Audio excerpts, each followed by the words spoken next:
Hi everyone and welcome to the 5 paisa IPO series. इस video में हम बात करने वाले हैं radiant cash management services limited के आईपीओ के बारे में। इस वीडियो के थ्रू हम आपको बताएंगे कंपनी की strengths, weaknesses, overview and of course IPO synopsis के बारे में। तो अगर आपको इस आईपीओ इशू की सारी जानकारी चाहिए तो गाइज प्लीज वीडियो को एंड तक देखें।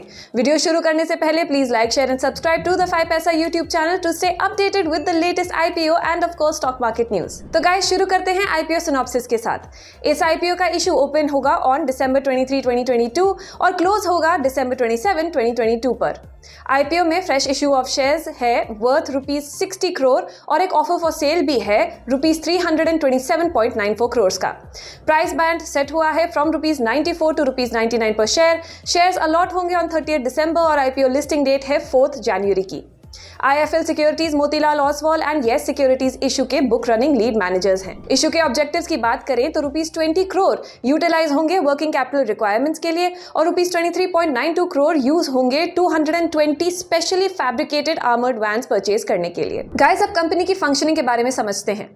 कंपनी रिटेल कैश मैनेजमेंट में एक इंटीग्रेटेड कैश लॉजिस्टिक्स प्लेयर है और नेटवर्क लोकेशंस और टच पॉइंट्स के हिसाब से कंपनी इंडिया में आरसीएम सेगमेंट्स में लार्जेस्ट प्लेयर्स में से एक है। कंपनी का बिजनेस इन 5 वर्टिकल्स में डिवाइड हो सकता है: cash pickup and delivery, network currency management, cash processing, cash vans, cash in transit and other value added services. Company के प्रेजेंस के बारे में बात करें तो फर्म के major clients largest foreign, private और पब्लिक सेक्टर बैंक्स हैं।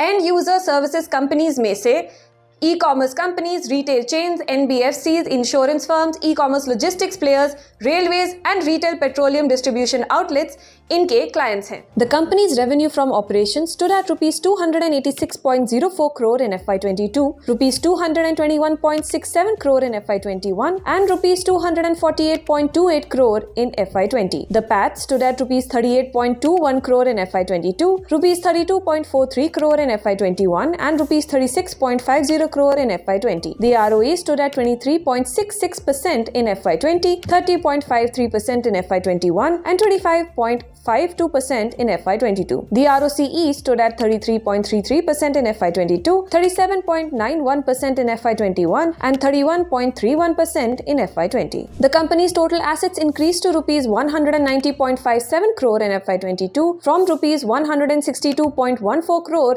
in FY21 and ₹157.62 crore in FY20. Total borrowing stood at ₹26.75 crore in FY22, ₹11.05 crore in FY21 and ₹21.13 crore in FY20. Company की स्ट्रेंथ्स पर नजर डालते हैं। Company एक leading integrated cash logistics player है। इनकी pan India presence है और टियर 2 और टियर 3+ लोकेशंस में स्ट्रॉन्ग नेटवर्क है। क्लाइंट बेस काफी डाइवर्सिफाइड है और क्लाइंट्स के साथ इनकी लॉन्ग स्टैंडिंग रिलेशनशिप्स भी हैं। ऑपरेशनल रिस्क मैनेजमेंट रोबस्ट है। इनकी टेक्नोलॉजी इनकी प्रॉफिटेबिलिटी को ऑप्टिमाइज करती है। गाइस, अब रिस्क्स के बारे में बात करते हैं। कंपनी बैंकिंग सेक्टर पर हाईली डिपेंडेंट है अपने रेवेन्यूज के लिए। अगर एक या एक से ज्यादा कस्टमर्स कंपनी के साथ बिजनेस करना बंद कर देंगे तो ये बिजनेस को अफेक्ट करेगा। अगर कैशलेस सिस्टम्स ने इंडिया में ज्यादा ट्रैक्शन गेन किया और कैश का इस्तेमाल कम हुआ तो ये बिजनेस को इम्पैक्ट कर सकता है। डीमोनेटाइजेशन ने इंडिया की कैश सर्कुलेशन को काफी इम्पैक्ट किया था। अगर वैसे ही कोई मेजर फिर से आया तो बिजनेस का फ्यूचर अनसर्टेन हो जाएगा। और फाइनली, कंपनी कैश का बहुत लार्ज वॉल्यूम हैंडल करती है।